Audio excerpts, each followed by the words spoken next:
Hey guys, I hope you are doing well and your swimming is going great. Speaking of great swimming, oh my gosh, conference championships last week, SECs and ACCs, those were ridiculous.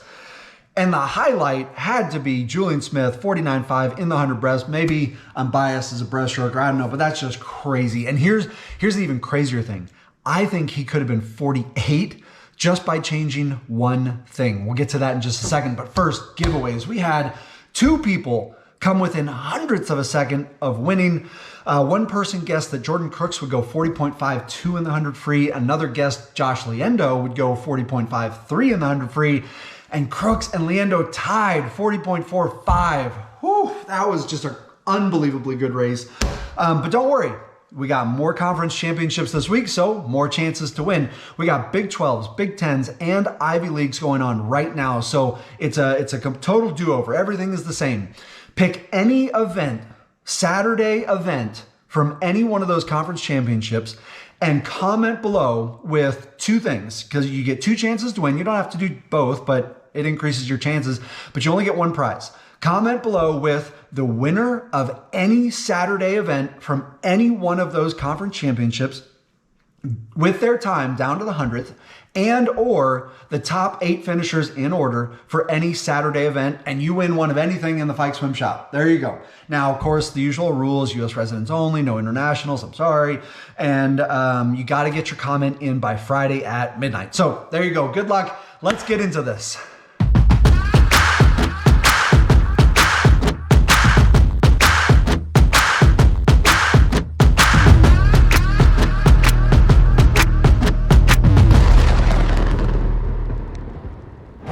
All right, so let's talk about how Julian Smith maybe could have gone 48 in the 100 breast and still can since he's got NCAAs, and hopefully he was not fully tapered for this meet because he had already qualified for this for NCAAs. But here's how I think he maybe could have gone 48. When you look at his stroke, it is very unique. That's the way it is with you look at one breaststroker and it's going to be different than another breaststroker. It is crazy how much difference there is in breaststrokers. But he kind of takes it to a new level because if you notice in his stroke, he just barely puts his face down. And the common thinking in breaststroke is you drive that head and you drive it hard down between your arms, but he barely gets his face in. You see the whole back of his head, and that's not uncommon to see for those guys at that level going 50 point and 51 to not get their whole head submerged. You kind of see a little bit of the back here, but man, you see his whole freaking head. And like as a coach, I would never teach that to anybody. I would never say, okay, just get the face, just a little dip and then come back up. But here's how it can work for him. If you look at him, we'll take a look at his race video in just a second, you'll see it. But when you look at his stroke, he doesn't get his head down, but he still manages to keep his hips high, and that is key. And he keeps his hips high without kicking down. As long as you can stay high on the water, it actually doesn't matter if you get your head down. And by not getting your head down, you can speed up your tempo because when you go down that deep with your head under the water, it's got to come all the way back up. And so by just putting it right there at the surface, he can more easily come right back up. The other thing that is really interesting about his stroke, and I want you to watch this in the video when we get into it, is that he does a great job of doing what is a standard and what you should do as a breaststroker, which is progress your pull. He sweeps out slower than he squeezes and shoots. He's very good at getting forward, but he then slows it down. He doesn't speed into the sweep. He slows it down. That's very difficult because you've got all that momentum going forward. It's very easy to start spinning and keep that momentum and just one speed all around.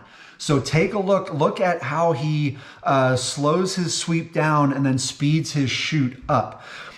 So let's take a look at his video, and here's how I think he could have gone 48. When you look at his pullout, for a guy his size and what I'm sure he's very strong, he doesn't have killer pull downs. When you look at it, his arms go wide, and they also seem to be retracted, meaning his elbows are pulled up a little bit. So he's not digging real deep for the water. And when you compare him to the other guys, he doesn't have some monster surge underwater relative to everybody else. He's just excellent on top of the water. If he brought those arms in, so instead of being out, he's like out here. If he was more here, a couple inches in, maybe 3 inches in on both sides, there's more power right here than there is out here. And when you come up like this, you're not getting as much water as you could. So he's losing out on water and on power. That's how I think he could get to 48, because it's not just about this one particular motion done 4 times. Everything in swimming has a ripple effect. Nothing is done in a vacuum. If you make one mistake, it usually causes another mistake. By not getting as much power and therefore as much speed and surge, acceleration, whatever you want to call it, out of that pull down, he's not hitting his breakout and his first stroke with as much speed as he could otherwise. And so I think between those two things, he could get to 48. So that's my take on it. Now, let's talk about me.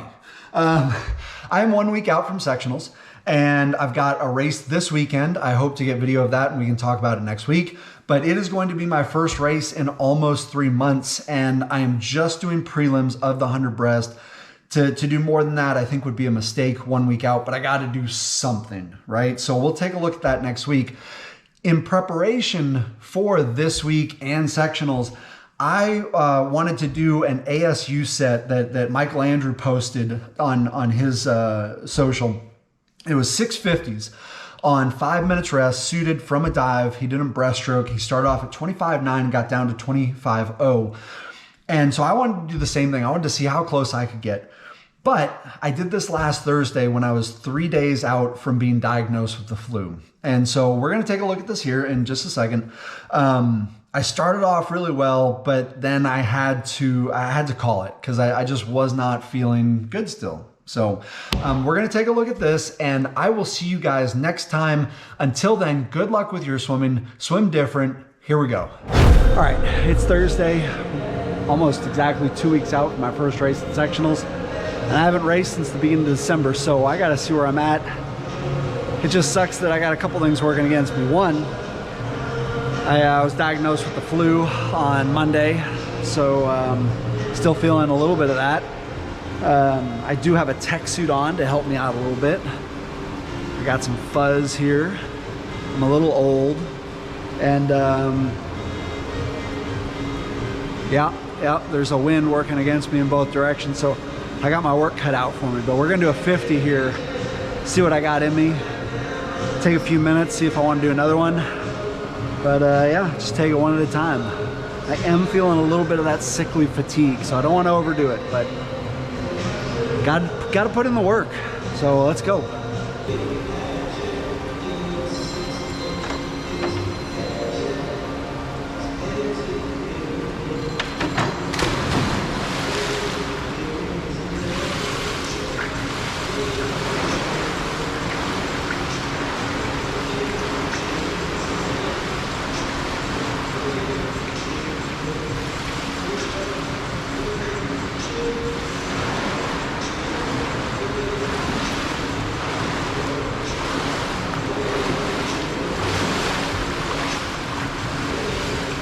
Okay, I think I had that at around 25.7. That was solid. Been playing with a new start, moving the wedge up 1 from a 4 to a 3, leaning forward, try to get off quicker. I think it helps. I like it.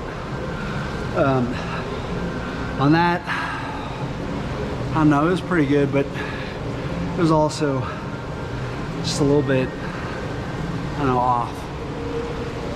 Chalk it up to that wind factor, I guess.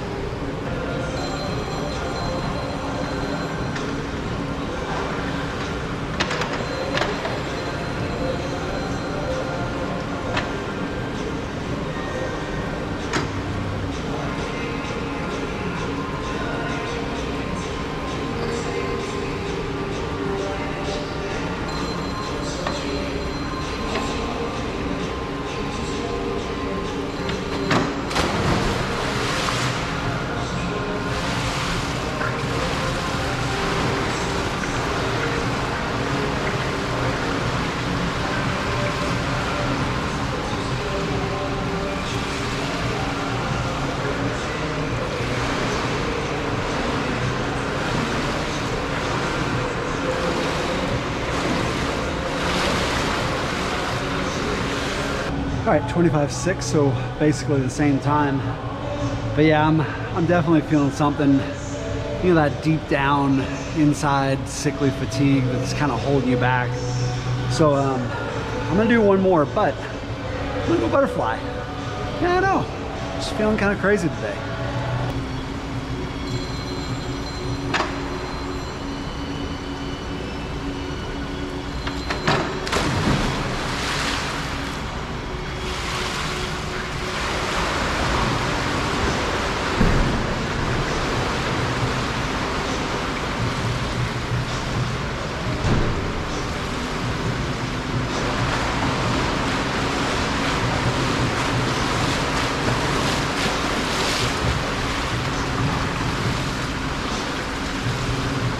$22.6.